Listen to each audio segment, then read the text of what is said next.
We've got the bottle pretty much done. It looks pretty much the way I want. We're just going to add a couple of accents to it to make it look just a little bit more detailed. So I'm going to zoom in here and go up to the top. So a couple things we want to do here. First thing, if there's a cap screwed over the top of the bottle, then there's probably going to be a little bit of a shadow here. So we're going to take the rectangle tool and create a rectangle about this big, and then we'll go over to our fill and select a dark gray that just adds a little bit of a shadow underneath. Now let's take a look at the cap for a second. On most beverage caps, most caps have these grooves. It's not usually just a flat round cap. It's got these lines going across it. So we're going to simulate that. So first thing I want to do before I start to mess around with this is I'm going to select this rectangle, and I'm going to go over here to the layers window, and I'm just going to lock it temporarily. This way when I go to select my lines, I don't accidentally select this rectangle as well. I'll unlock that later, but for now I'm going to keep it locked. So I'm going to go over and click the shape tool and click my line tool, and I'm going to start right about here, and I'm going to hold down the shift key to get a perfectly vertical line, and I'm going to create a line, move the mouse down from top to bottom. Now the next thing I want to do is I want to duplicate this. So I'm going to go to Edit, Duplicate, and just using the arrow keys on my keyboard, I'm going to move them over about 3 spaces. And then when I go to duplicate again, it duplicates it 3 spaces apart. So I can either keep going Edit, Duplicate, or I can go Command D. So I can do that on my keyboard and just keep going across until I get these lines filled in the way I want. And I keep going until I get to about, I think there. So now you can see I made them a little bit larger than they should be. So I'm going to hover, I'm going to scroll over all of them. And remember, because I locked the red rectangle behind it, it didn't select that as well. So I'm going to go over here to create a compound shape. So now it will all move as one. So now I'm going to actually decrease that line so they're not overlapping anymore. So now I want to create these lines. I want to create a gradient going from dark red to light red to show where the angles of light would be.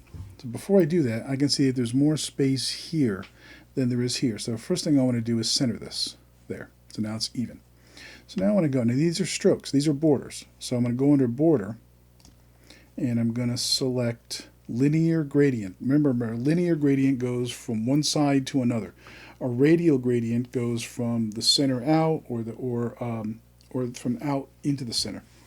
So I'm going to choose linear gradient, and now the default is it's going, I guess, from black to white. I want to change that. So I'm going to go and choose in my color picker here, I'm going to go and choose kind of a dark red there for this side. And then for this side here, I will click this to activate it, and then I'm going to choose a lighter red, maybe about here, or say about there. Deselect, zoom out, Command 0, see how that looks. Okay, looks pretty good. Okay, so I've got my cap with its ridges that have been changed to a gradient.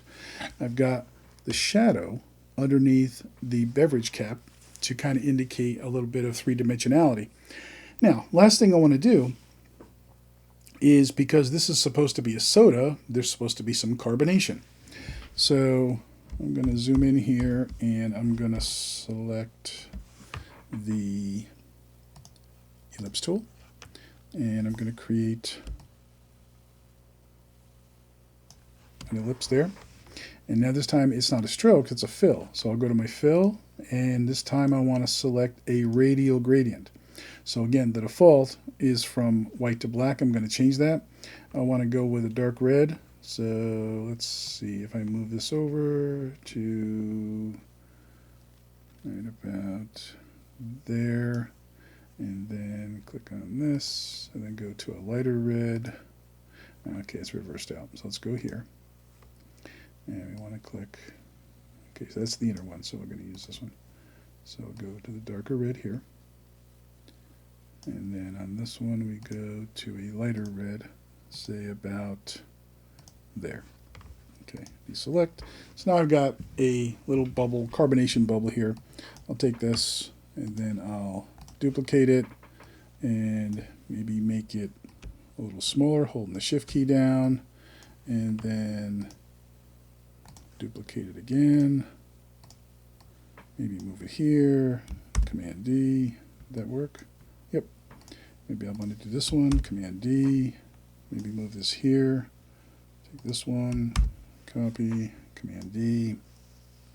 And just keep adding some carbonation bubbles around, just kind of randomly placed. Just kind of randomly placed. Put another larger one here, and maybe some smaller ones here. And then, now, I also want to put some at the bottom, so I'm just going to hover over this and hold the shift key down and deselect. That's not going to work. So I'll just select here, so hold down the shift key down and select all of these. And then when I have them all selected, I will duplicate them. And I'm going to move them down this time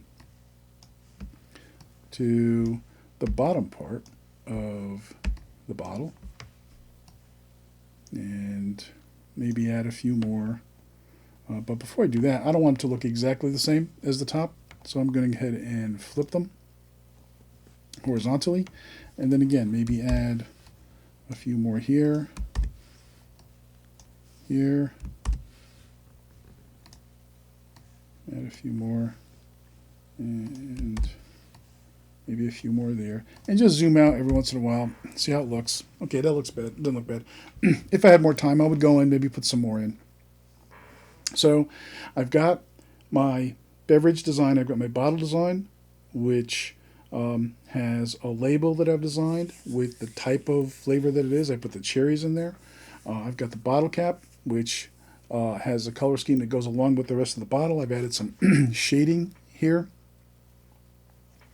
And that looks pretty good. Now, in part 3 of this video, there is one more thing that I want you to do. We're going to create 2 different beverages using this artwork that we've just created.